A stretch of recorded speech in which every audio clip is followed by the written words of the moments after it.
पोर्तुगालच्या एका छोट्या गावात एक मुलगा जन्मला. नाव होते क्रिस्टियानो रोनाल्डो. घर गरीब, परिस्थिती कठीण.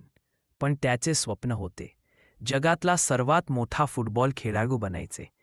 लहानपणापासूनचा तो मैदानावर तासनतास सराव करायचा. पाय जखमी व्हायचे, पण तो थांबायचा नाही. 15व्या वर्षी डॉक्टरांनी सांगितले, रोनाल्डो, तुझ्या हृदयात समस्या आहे. तू आता फुटबॉल खेळू शकणार नाहीस. त्या क्षणी त्याचे जग थांबले. पण हार मानणे हा शब्द त्याच्या शब्दकोशात नव्हता. त्याने शस्त्रक्रिया केली आणि काही आठवड्यांत पुन्हा मैदानावर परतला.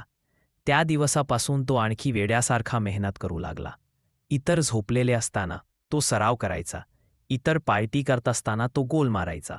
त्याची मेहनत, त्याची शिस्त आणि त्याची जिद्द आज त्याला बनवते फुटबॉलचा राजा, क्रिस्टियानो रोनाल्डो.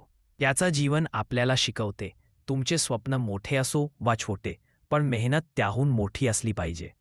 जग तुम्हाला थांबवायचा प्रयत्न करेल, पण जिद्द तुम्हाला पुढे नेईल. आज लाखो लोक त्याचे नाव घेतात, त्याला आदर्श मानतात, कारण त्याने सिद्ध केले, जिद्द असेल तर काहीच अशक्य नाही.